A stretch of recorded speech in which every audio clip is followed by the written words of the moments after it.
बाबांना सांगते रे मी. हा ठीक आहे चालेल. हा ठीक आहे भेटू हा बाय बाय.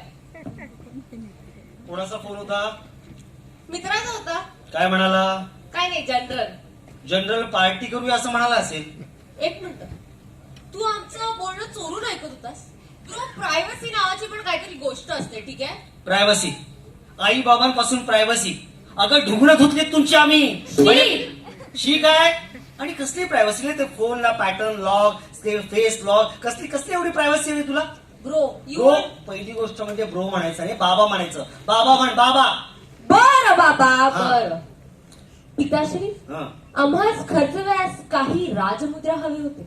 बापरे, इतिहासकालीन झाले अगदी. काल दिलेले 1000 रुपये काय केलेस? कोणाला दिलेस? मला? हो. हिरोशिमा 1000 रुपये दिलेले, 1000 रुपये. माझं नाव हिरोशिमा का ठेवलेस ते आधी सांग मला. काय तुझा ज्या तारखेला जन्म झाला ना तेव्हा हिरोशिमावर अणुबॉम्ब पडला होता असाच. मग ना माझं नाव अणुबॉम्ब ठेवायला पाहिजे होतं. अणुबॉम्ब. अणुबॉम्ब ऑलरेडी आपल्या घरी आहे. तुझी आई बघ. आली वाटतं. बाबा कळत ना? मला पैसे दे ना, मला शॉपिंगला जायचंय. पैसे ते 1000 रुपये दिले बाळा तुला, ते खर्च केलेस तू 1000 रुपये. बाबा भगवद्गीतेत काय सांगितलंय? काय सांगितलंय? जे झालंय ते चांगल्यासाठीच झालंय. हा. जे होतंय ते चांगल्यासाठीच होतंय आणि जे होणार आहे ते चांगल्यासाठीच होणार आहे. मी तुझं काय केलं की तू रडतोय? माझे 1000 रुपये गेले कार्टे. 1000 रुपये. तुला माहितीये शून्याचा शोध कोणी लावला? आर्यभट्ट. क्या बात आहे. एवढं तरी माझ्या लेकीला ठाऊक आहे. आर्यभट्ट. म्हणजे तुला असं म्हणायचं की मी आर्यभट्ट आहे? नाही तू शून्य आहेस. बाबा अगं 1000 रुपये खर्च केलेस. 1000 रुपये काही वाटत? मला पैसे दे, मला शॉपिंगला जायचंय. बाबा अगं आत्ता दिवाळीला शॉपिंग केलं ना? ती दिवाळीची शॉपिंग, ही न्यू इयरची शॉपिंग. बाळा 6 महिने सुद्धा झाले नाहीत ग आणि शॉपिंगला आता परत जातेस तू. तू ना नशीब समज की मी क्रिसमसची नाही केली. अगं बाळा न्यू इयरचं शॉपिंग ही आपली संस्कृती नाहीये. आपलं नवीन वर्ष गुढीपाडव्याला असतं. माहितीये मला. मग? तेव्हा सुद्धा शॉपिंग करणार आहे मी. तू टेन्शन नको घेऊस. म्हणजे तू काय वाटच बघत असतोस का रे शॉपिंग करायची? मी काय म्हणतो बाळा, बघ ते आता जे दिवाळीला शॉपिंग केले ना त्यातले काही ड्रेस तू घातलेच नाही, ते ड्रेस पुन्हा घाल. ब्रो आमच्या पार्टीला ना ड्रेस कोड आहे. Dress code.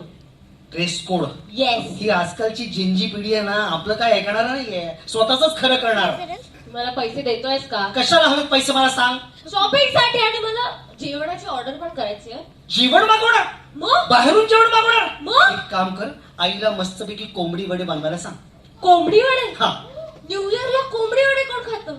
आणि it's so oily you know. कोंबडी वडे कोण खातं? मालवणी माणसाला विचार, कोंबडी वडे काय असतात. बघ सगळे मालवणी.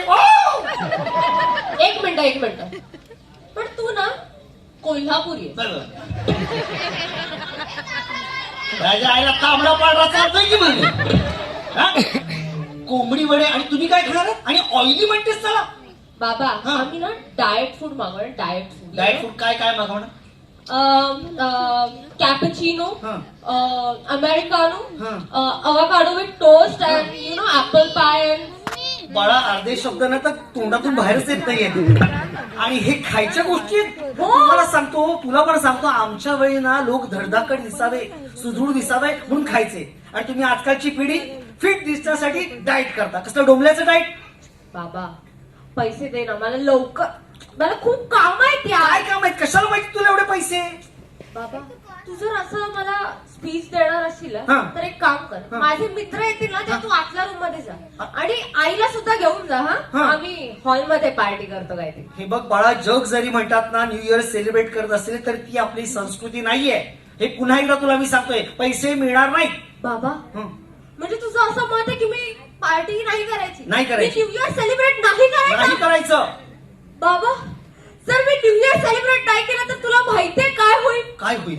काय होईल माहितीये? काय होईल? माझे इन्स्टा स्टोरीज नाही जाणार, स्टेटस नाही ठेवू शकणार, पोस्ट नाही करू शकणार मी. काही माझे व्ह्युअर्स, माझे फॉलोअर्स तडकतील तिथे रे. म्हणजे एवढा सगळा खटाटोप इन्स्टाला स्टोरी आणि फॉलोअर्स साठी चाललाय तर स्मार्ट हा. स्मार्ट नाही बाळा, ही सोशल मीडियाची माणसं ना तुला सांगतो आपली मुली नसतातच. ती फक्त म्हणतात आपलं काय चाललंय हे फक्त बघण्याचा प्रयत्न करत असतात वरून वरून. बाबा हं, तू ना मिलेनियल आहेस. हं. हा? तुला आजकालच्या गोष्टी कळणार नाही. म्हणजे आमचे हे ना प्रायमरी नीड्स झालंय. Primary needs. हो. हं. इन्स्टा स्टोरी स्टेटस ह्याच्याने ना आमचं मन भरतं, मन भरतं. पोट भरतं. हा. कळलं? म्हणजे जसा मानवाच्या मूलभूत गरजा असतात तशा ह्या तुमच्या गरजा झाल्यात. हा वॉट एव्हर. नाही ना, मला एवढंच म्हणायचं की म्हणतात तुला सेलिब्रेशन करता येणार नाही. आपलं न्यू इयर असतं गुढीपाडव्याला. पुन्हा एकदा सांगतोय बाबा यार तू असं मला लेक्चर नको देऊस. एक काम कर तू ना जा आत्ताच जा आणि लॉक करून घे स्वतःला बेडरूम मध्ये. माझे फ्रेंड येतील ना त्याच्यासमोर असं येऊ नकोस. म्हणजे फ्रेंड घरी येणार आहे. हो. आणि आपलं होम थिएटर ठीक आहे ना, म्हणजे सगळं सेट ना. होम थिएटर शेजारच्या काकूंकडे गेलाय. मी आईचं नाही बोलत आहे, कळलं? नाही मी बघ ना किती शांतता आहे बघ. तसं आईवरून आठवलं मला. माझं तुझ्याकडे एक काम होतं. बोला राणी सरकार. माझ्या मातोश्रीना पार्टीसाठी तयार करा ना. ती पण पार्टी करणार की काय? तिला सांगा की माझे फ्रेंड्स घरी येणार आहे, हं. तर तिच्याकडून असं जरा म्हणजे तिला मी- लाडी गोडी लावा. बरं बरं बरं तुमची बरं. लाडकी बायको तुमचं ऐकतेच म्हणजे. क्या बात आहे. काय माझ्या लेकीचा कॉन्फिडन्स. माझी लाडकी बायको माझं ऐकते. बायको कधी ऐकते? नाही नाही तुझी तर ऐकतच नाही, कळलं मला ते. हा नाही म्हणजे घरोघरी मातीच्याच चुली, पण हरकत नाहीये, प्रयत्न करतो बाळा. सांगणार आहे हो तुला. सांगेन सांगेन. हा. पण मी काय म्हणतो बाळा, हे न्यू इयर आपली संस्कृती नाहीये. आपण न्यू इयर आपलं गुढीपाडवा साजरा करायचा, कळलं का तुला? परत तेच येतं यार. हो मग काय आता आणखीन काय बोलू दुसरं? बाबा हं, 2026 आहे. बरोबर न्यू इयर न्यू मी. बरोबर. जग कुठे चालले? AI आयटेक आणि तू काय 1987 यार. तू पण ऍडव्हान्स हो जरा. बाळा तुला आणि इथे सगळ्यांना सांगेन, जग किती जरी ऍडव्हान्स झालं ना तर अजून सुद्धा इंटरनेट वरून भाकरी डाउनलोड करता नाहीये. माझं पण आहे. इंटरनेट वरून भाकरी सोबत ना चिकन आणि बिर्याणी पण डाउनलोड करते ते स्विगीवरून. ठीक आहे, हिरोशिमा. तुझं एक क्रेडिट कार्ड घेऊन जाते मी. ठीक आहे. अरे इथून जायलाच जागा नाही काय यार. हिरोशिमा नाही, ही आजकालची मुलं आहेत ना सोशल मीडियाच्या आहारी गेलेत. नाही आपला जरी सोशल मीडिया आपल्या जीवनाचा अविभाज्य घटक जरी झालं असेल तरी पण म्हणता आपल्या मुलांवर आपण मुलांना किती आहारी जाऊ द्यायचं त्याचं, ज्याच्याकडे आपण पालकांनी लक्ष द्यायला हवं. एवढाच या स्किटच्या मागचा हेतू होता. धन्यवाद.